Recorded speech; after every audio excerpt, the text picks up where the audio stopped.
Good afternoon, everybody. Thanks for attending.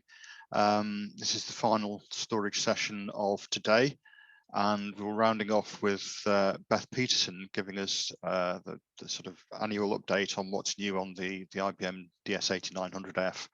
I was musing on this earlier, and it must be better than previous generations because it's 7 characters rather than 6.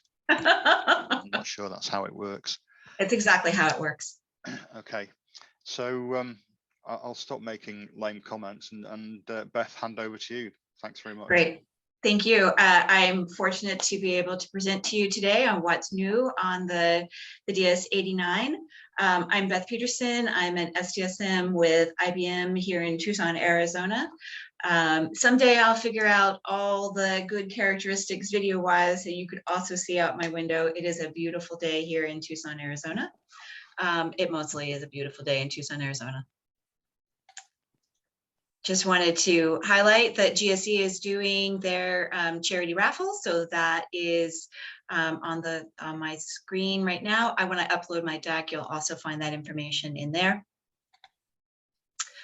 So for today, we're going to talk about our release 9.2, which is the most recent release of the DS8K.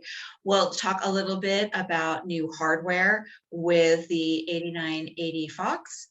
Talk about some of our features in our functional focus areas with consistent read from Metro Mirror Secondary, safeguarded copy restored to production, fast creation of safeguarded backup, TCT multi-cloud, guarantee zeros on space release, local or internal key manager, encryption, as well as a few GUI enhancements. We refer to the 8980 model 99.8 as the analytics class. It's designed to be our highest performing DS8900 Fox model. It's got 10% more threads, which is very helpful for more demanding workloads. We, in fact, have 176 threads per system. These threads are beneficial when you're doing advanced functions, such as safeguarded copy, easy tier, flash copy. In fact, because of the additional threads, it is the best model for the hyperlink configurations. It's got the most system cache of any of the DS8K models. That's valuable for cache intensive workloads. So you're talking your read hits, your write hits. It's really good for workload consolidation, which has been really a message that we've had around the 89. And we find that it's got well, we don't find, we know it's got the highest performing flash, high performance flash enclosure of any of the DS8K models.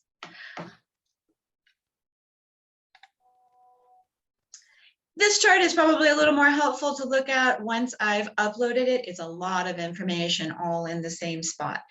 This is to show the specific information for the IBM models for the 89, and you can see how they're really designed for different customer needs. They all perform the same advanced function. The microcode base is the same, and that allows for the ability to kind of have all of your replication on each of the models as well. And then it advances, from model to model based on the power boundary. But within the 89, all of those models have the same microcode base. They've all got the same very high application response time with the highest latency with Z hyperlink at 18 microseconds, as well as 80 microsecond read hits, as well with FICON and open and so forth. For the hyperlink, of course, the ultra low latency really does help the customers process huge volumes of transactions faster and delivers real-time insights. That kind of work can be done to differentiate products and gain some competitive advantage with that by being able to leverage that additional, if you've got that faster latency, then you're really able to have your analytics be able to do some work there that they would not have been able to do otherwise. One of the things to note here with this new model is having the ability to have the 4.3 terabyte of your system cache. And there's also additional cores provided with that. We can see here that we've got the different models with the 89. We've got the 8910 that can be in your rack or ours, really able to do that subsystem in a box with Linux One or the smaller form factor Z mainframe.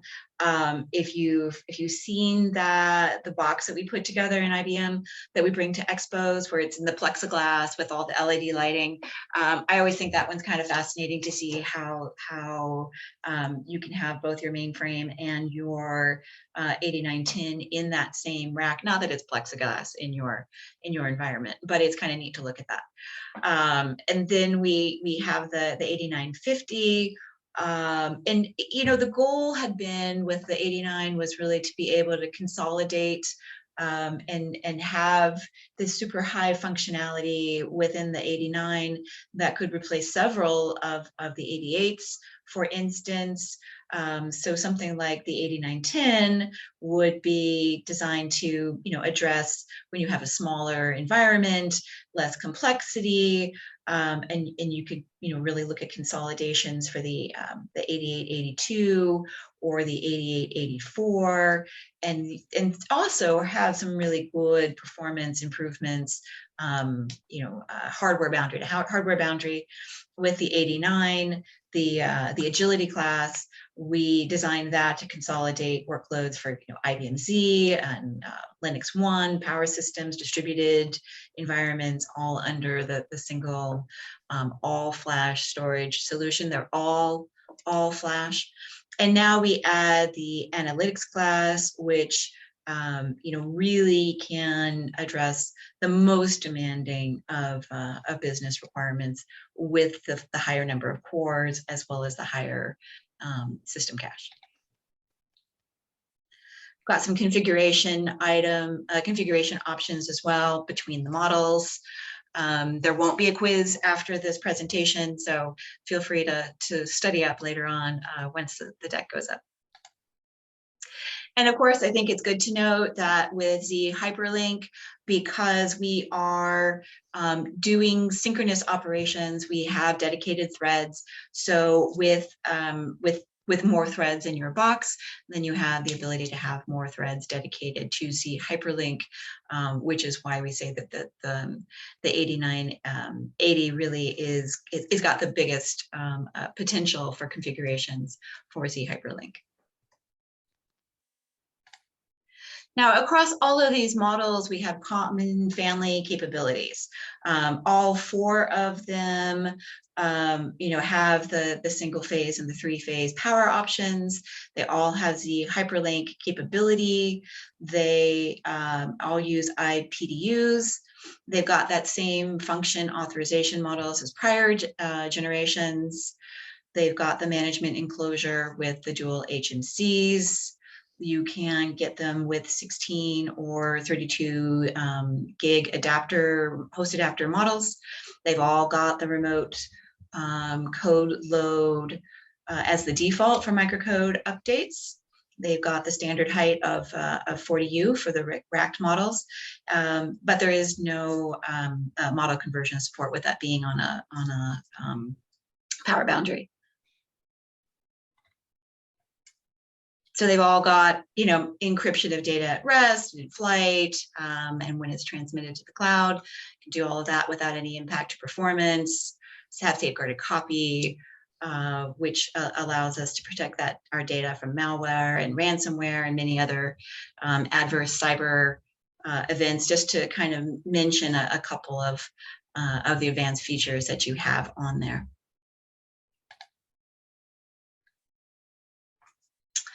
This shows sort of what does it look like as far as how it's laid out.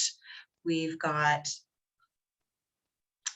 two 11-core Power 9 processors, so 22 cores per central processor complex, or CEC.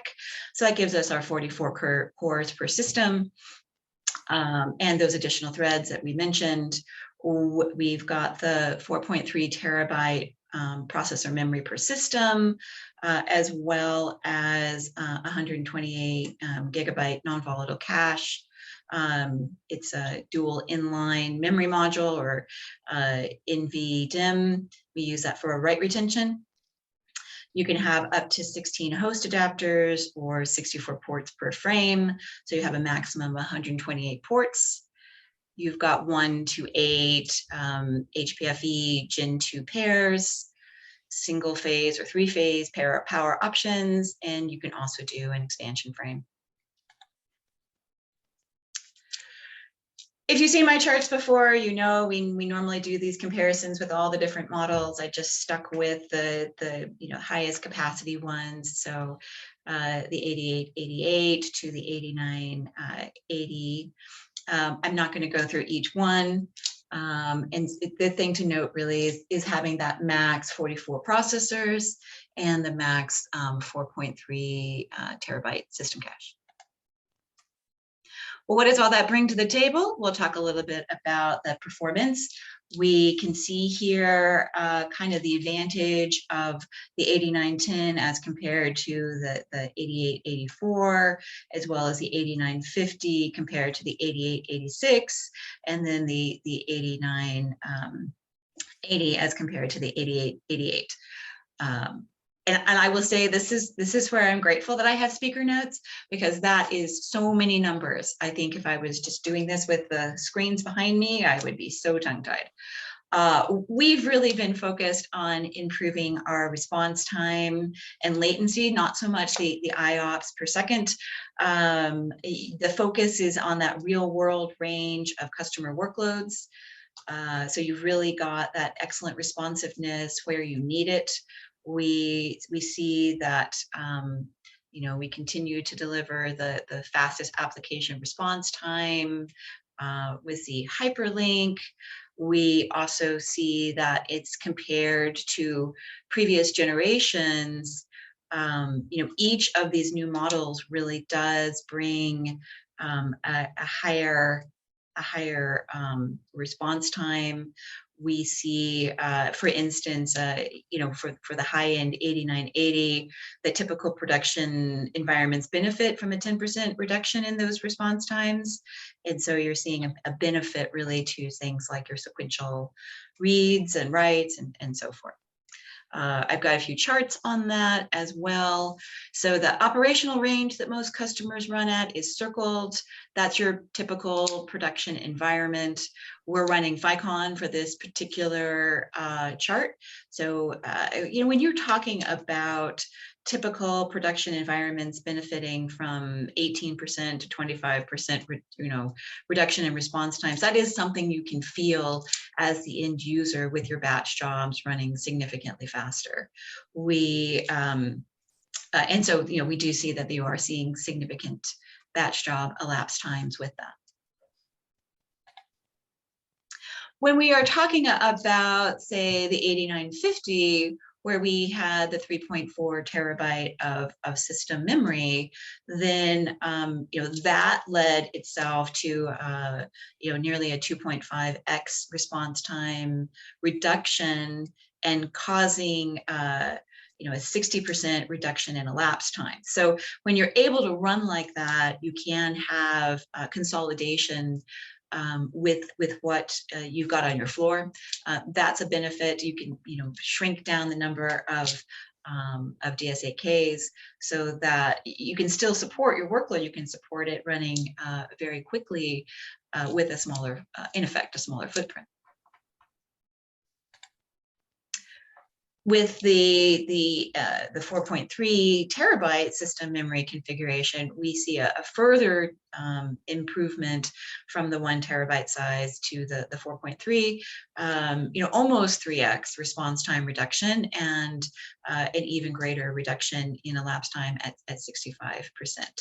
We see that with that increased max system cache, that improves your cache hit workloads. It helps with replication environments as well, where the data is resident longer in cache.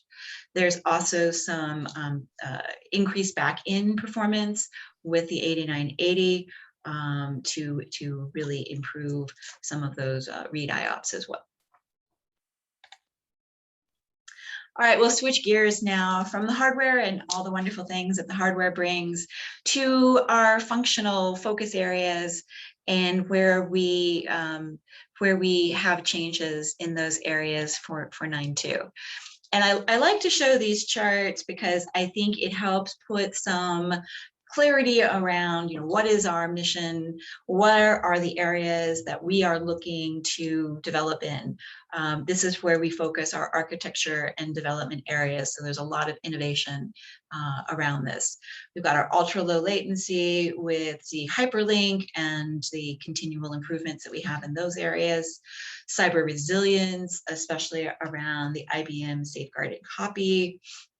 Security, with the fiber channel endpoint security, authentication and authorization. We've got cloud and object integration. So you're going to see that around transparent cloud tiering or TCT, as well as leveraging the DS7900 object store. We're going to have storage efficiencies as well. That's going to be with thin provisioning and easy tier that allows for workload consolidation. Something like easy tier really takes advantage of the various characteristics of performance for the backend storage and the cost, and is able to put the hot data where those very performance centric data media is, and then be able to use a colder storage as you go. Also beneficial kind of on a big picture viewpoint, by leveraging TCT as well for where you can put a backup. It could be on TS7700, could be further out in the public cloud, and so forth. And then, of course, management and monitoring, that's around all of the GUI and the CLI and REST APIs. Looking at how our 9.2 enhancements fit within that mission, we've got the consistent read from Metro Mirror secondary. I put that in the ultra low latency category. It could also be a replication category, since that particular function is both beneficial for high performance Vicon and the hyperlink. We've got for our cyber resilience a couple of items around safeguarded restorative production with incremental global copy, which is a definite performance benefit, as well as the safeguarded backup in cascaded global mirror environments, also a performance benefit. From a security perspective, we have internal or local key manager for data at rest encryption. Guaranteed zeros on space release as a progression from erase on scratch. And then also some new functionality around being able to query what your security states are from for host logins for fiber channel endpoint security. From the cloud and object integration, we've got the TCT multi-cloud support. I'm not going to talk about it a whole lot in this presentation, but there is also the TS7700 object store grid replication, and that really allows you to extend your disaster recovery to strategy to the cloud. So then we're going to drill down a little bit more on those. I think we've got the high level of those announcements. So we announced 9.2 July 27th, and we have general availability August 20th.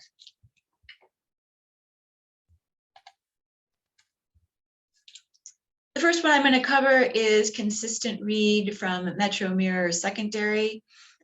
This one is helpful because it really allows software to determine where it can get the highest response time for its reads. It could do a read to the primary, it could do a read to the secondary. It's got some metrics that it uses to allow for understanding what where the best response time is coming from based on ICMR data, as well as knowing, is hyperlink in the mix? This is very beneficial when you are looking at a hyperswap, especially if your secondary is further away. But it is valuable before you even have the hyperswap, depending on how you are configured. And it can leverage both FICON and Z hyperlink. So it is beneficial with Z hyperlink, but it is not required. Just to give a couple of examples of how things might be configured. In this case, the host processor is closer to the primary. That's normally the case. There are times when it is closer to the secondary, though, either because of how it's configured or after a hyperswap. So now you see that you switch to having your new primary is your old secondary, and it might be further away. So you could end up with performance differences. Or sometimes you have a mix and you just want to optimize reading from the secondary. It really all kind of depends on the configuration itself. And so I think it is important to note that it is beneficial prior to hyperswap as well. So this is a performance enhancement for Metro Mirror in ZOS environments. You do want to have hyperswap enabled, though it doesn't have to occur. The hyperswap is necessary to be enabled just so that iOS knows what the primary and secondary relationships are. And the inconsistent, what does that mean? It really means that the read from the secondary will get the exact same data as the read from the primary. There have been other functions that can do a read from secondary, though it's not always, it could be stale data, which sometimes is okay, depending on the needs of the application. But for most applications, I would surmise that you want to know that the data you're getting on the secondary is the data you expect on the primary, and this is how we do it. We've got some constraints on what the state of the pairs are in, especially if you were to lose communication or suspend, the secondary might not realize that it's out of sync. So we've got some methods in here with a heartbeat function to ensure that we are consistent. And if we are continuing to be in a good state, then we have a consistent read manager that would then say, okay, you know what, reads are allowed from the secondary.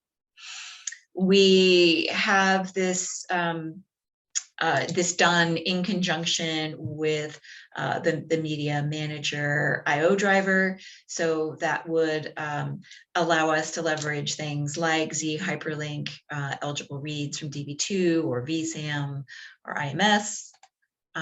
There's really no special enablement on the DS8K on the 89, so long as you've got a 9.2 firmware or above. And then there's several APARs that go with that.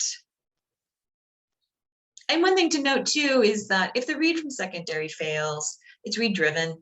It can either be redriven just to the primary, or it could even try to redrive it on a different interface.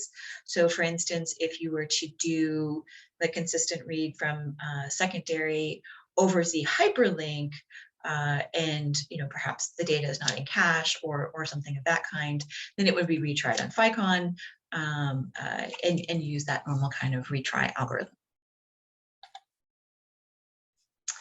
The next feature we're going to talk about is safeguarded copy restore to production.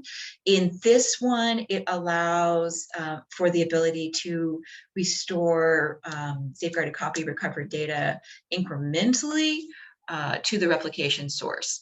And this allows for the data that's been modified since the last recovery point to be sent instead of a full volume. So clearly, incremental copy is going to greatly reduce that recovery time.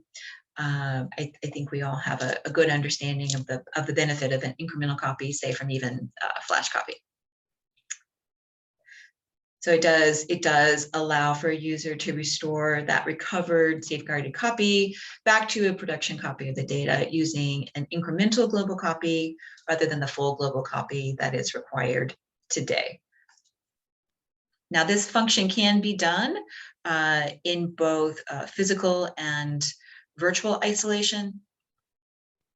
Now, before, so fancy, right? These charts.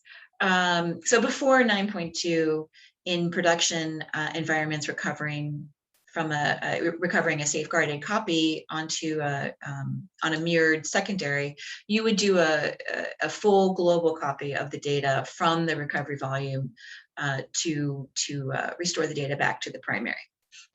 Now, with this new change, you can just copy back the changes since the last consistency group on the mirror secondary. And I think it's important to note that only the secondary needs the 9.2 code. You don't need to have the primary have that as well. Now, in release 9.2, you are able to just copy back the modified data since the last recovery point. That does vastly improve our recovery time. And also, you know, it's a benefit in bandwidth since you're not driving as much change to be populated on the other side. That's valuable. It's beneficial as well, you know, when you are looking at having those physically isolated systems to have that reduction in bandwidth.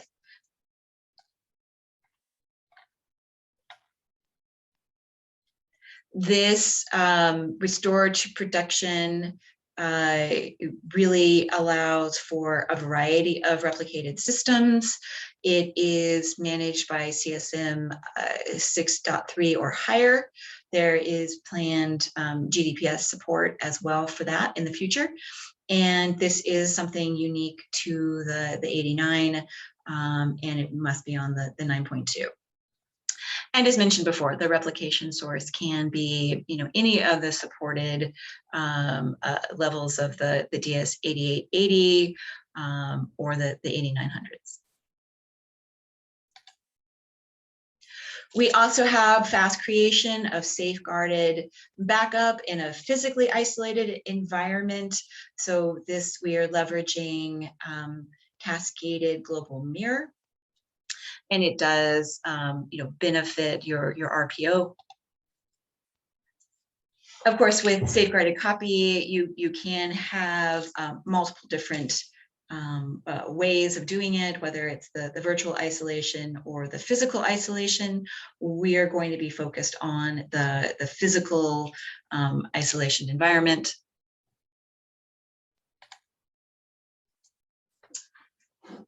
So the specific focus for this was the physical isolation configuration, and we would have done that previously using cascaded global copy.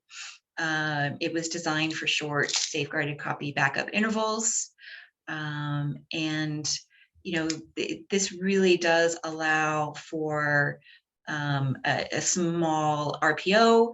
But it is, and there is some impact to, you know, being able to do it, but it is a vast reduction from potentially having several minutes when you use the global copy approach. And the focus here is on CSM.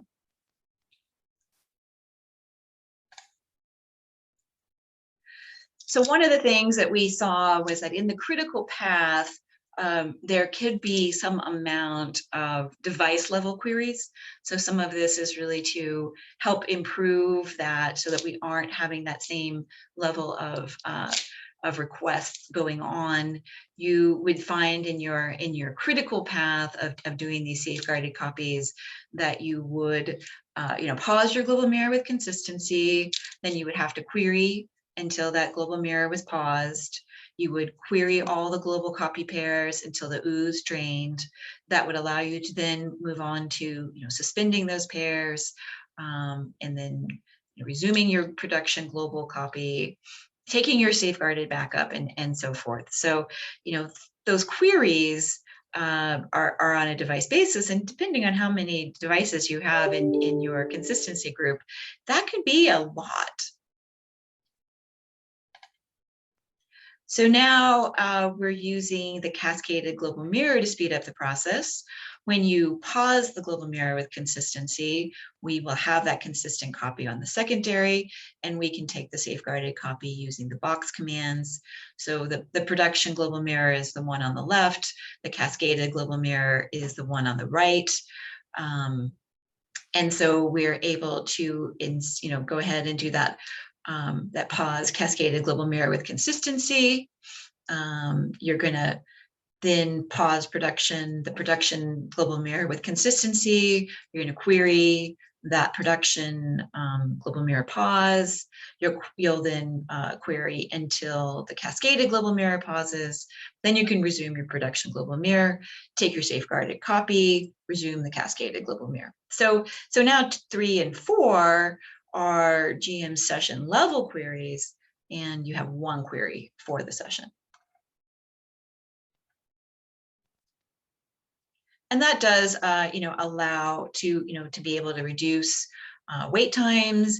It allows for more parallelism of suspension and resync processing as well as just the performance benefit of not running so many queries. Next, we have transparent cloud tiering multi-cloud support. This allows the 89 to connect to up to 8 different cloud targets, and we can have a combination of what those targets are. You're able to, we'll talk about a couple of the use cases where why is it advantageous to split what your workloads are, and how might that work.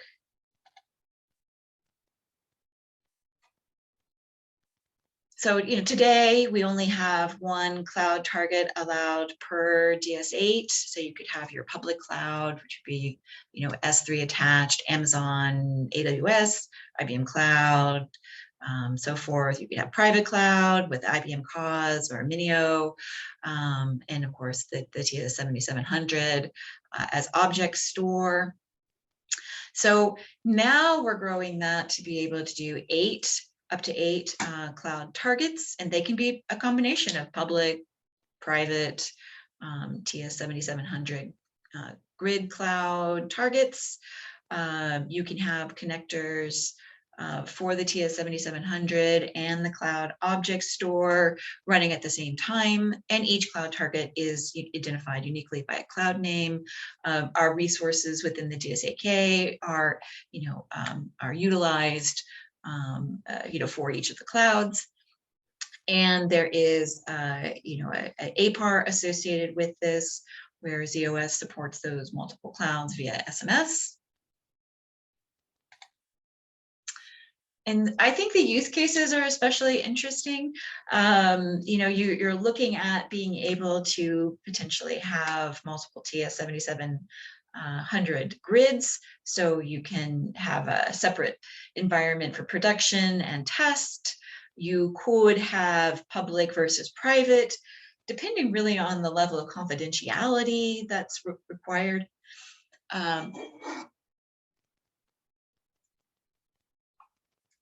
Beneficial for performance-wise when you are looking at where you want your data to land. If you are doing, if you have more active backups or more frequently recalled data, using the DS8700 is valuable from a performance perspective. But if you've got unreferenced colder data, put it out on the public cloud and, you know, put it out there and forget about it until you need it. You can do application separation, so that can be very valuable as well if you really want to separate out some of your applications and have a dedicated you know, cloud for those, or for something like managed service providers where you want to make sure that those companies are kept separate.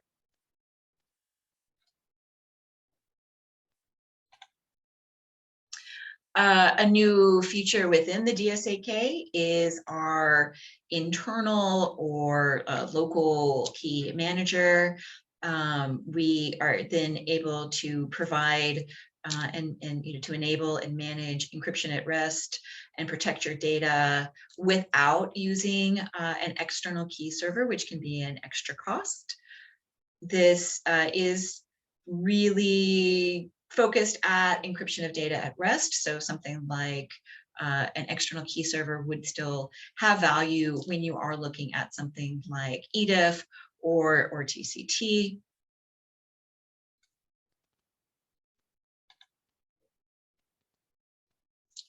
By using the local key manager, you don't require an external key manager for key retention or generation. It does reduce that total cost of ownership by eliminating the need for external hardware servers and key manager software. The keys are generated and stored in the DS8K. There is redundancy by having multiple mirrored copies of that. So if you were to have a failure of a single key repository, it does not prevent the DS8K from being able to obtain those data keys, and you don't need a USB key to retain the key.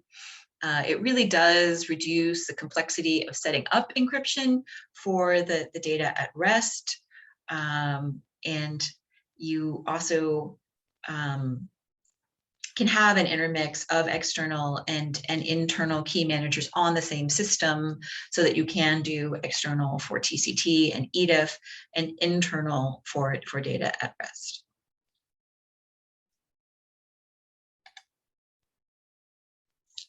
So we've talked some about EDIF in prior presentations, as well as security with the authorization and enforcement of endpoints.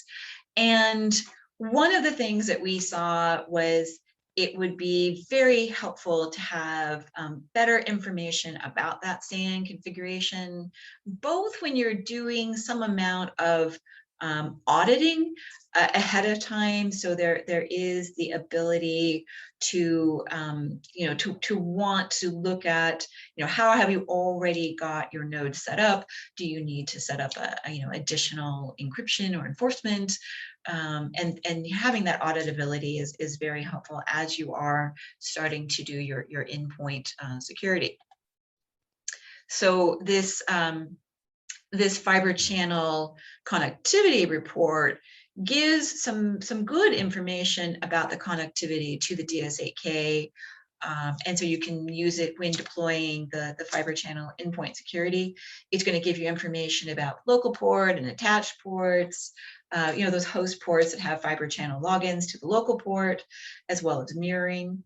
So, you know, for PPRC, the data is collected by updating the data each time the login state changes. We then you know, have that stored internally on each of our CACs, and we're going to provide that information based on interface ID. So this is helpful from a problem determination in the test and field environment. It's helpful to determine the configuration you know, without having to work with the customer to see how is everything laid out. And it gives a consistent format in one spot. So I think it's, you know, it's got a lot of really helpful information in one place. We can create that report from either GUI or CLI. You can get that data into a spreadsheet to view it. So, you know, from the audit mode for encryption for EDIF, that really lets the customer see what's operational and check that all the logins are encrypted. Once you turn on enforcement, it'll log out anybody who's not encrypted. So if it's hard to tell who's encrypted and who isn't, who's secure and who isn't, then this is really a helpful report to kind of run it, double check it, and then move forward. We also have guaranteed zeros on release space for CKD, and this is going to take advantage of our track level Quick Init. It's a performance improvement over erase on scratch, which would, you know, really have a much higher use of the channel by having to issue those commands and doing the actual, you know, erase with the right zeros. It's a starting building block with a simplex, and as always, you know, with our building blocks, they then grow over time. For those of you not familiar with erase on scratch, it is a RACF and a DSFMS DFP facility, which causes the overwriting of the space occupied by a data set which has been deleted, or the space is being released. So that's referred to as a partial release. And that can be time consuming because we do physically overwrite over those tracks of data, and that can cause extra wear on the flash devices for the additional writes. So we have this high speed and efficient solution with the DSAK, where we're using those space release commands that support guarantee zero data will be returned after the successful completion for volumes that are, in this case, not in a copy services relationship. That will expand over time. And then internally to the DSAK, we do a quick logical erase of the data on the track range without that costly overhead of transferring data. A little more of the specifics of it. We can do this for both thin provision volumes and thick provision volumes. The ZOS erase on scratch utility will take advantage of this new function for temporary data sets and permanent data sets that have the erase on scratch profiles. And as mentioned, this is for simplex today. It will move into additional copy services, you know, as future enhancements are delivered. There are some APRs associated with that as well. There is also the necessity to turn on this feature in the faculty class, thusly. And of course, you need 9.2.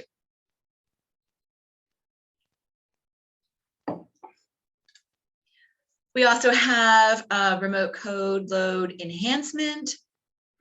And this one will enable the automatic acquisition and internal distribution. That is a significant reduction in the overall duration. And so that's new with this as well. From a GUI enhancement perspective, there are better performance insights with our reporting and exportable reports and so forth, enhanced graphing support. Got some options here when you are doing the volume resource performance. So we've got a few new metrics within the objects and metrics selector on the performance page. The user can look at 2 new resources, host and LSS. And in each of those resources and in the existing volume resource, they can now see the metrics of IOPS, bandwidth, latency. And so that's kind of helpful to you know, have different perspectives and different ways to drill down on your data. There's some new performance actions with that list as well. So you can click on those to take the user to the performance page of these volumes and metrics for those IOPS, bandwidth, and latency. And you've got, we did shrink the time frame, so it's going to show 60 minutes instead of 100 minutes to really match the performance graphic time that we had before. Have some service updates as well. So we've got the automated code management in the advanced settings. We also can show the current HMC to indicate, which one you're logged into. And there is also some new launch points and some new service roles as well to execute the call home test. We have some additional enhancements as well around safeguarded copy. So we've got the minimum capacity multiplier of 1.5, have the default backup location populated to have a pull down with the same pool of volumes that you're currently in, just to make sure that you're kind of aligned better. And we fixed some things around showing LSS ranges that weren't kind of done as nicely as they could have been done before. So in summation, when you're really looking at some of the advanced capabilities that we have on the 89, we've got our functional focus areas with the ultra low latency that you get from Z Hyperlink. You've got really secure and fast, transparent transfer to cloud and object repositories with TCT. You see those enhancements now with multi-cloud, which allows for better isolation and separation for a variety of reasons, whether it's in that managed environment where you want one company kept separate from another company.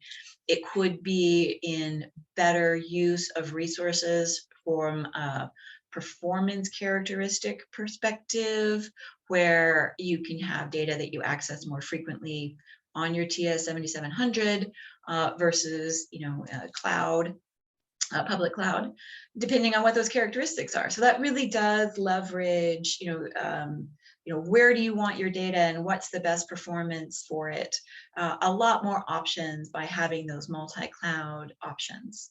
We continue to have excellent RPO with our 3 and 4 site replication. We also have a number of performance enhancements for safeguarded copy, both in around how those backups are created in a way that is, protects that RPO, as well as enhancements with restore to production, by using incremental copy, so that those restorations can be done even faster when you need them. Continue to see really high availability with the IBM HyperSwap support, and then within that, even before the HyperSwap, with a consistent read from secondary, not seeing a performance impact once that HyperSwap is done.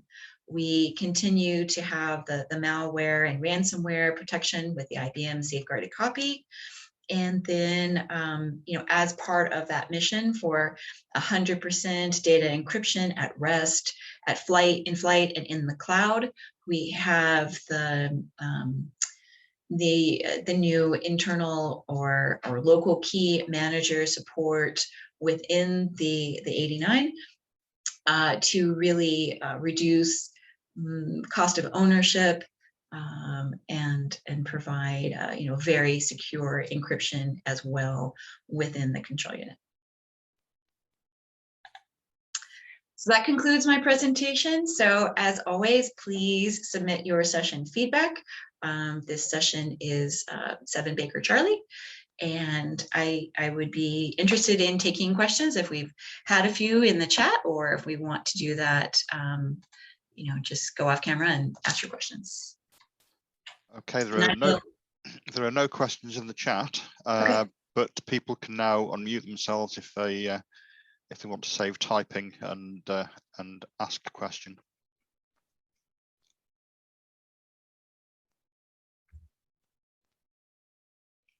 And if not, you can always contact me later. I will put my charts up right after this as well. I'll exercise Chairman's prerogative and ask a question. Great. About the report for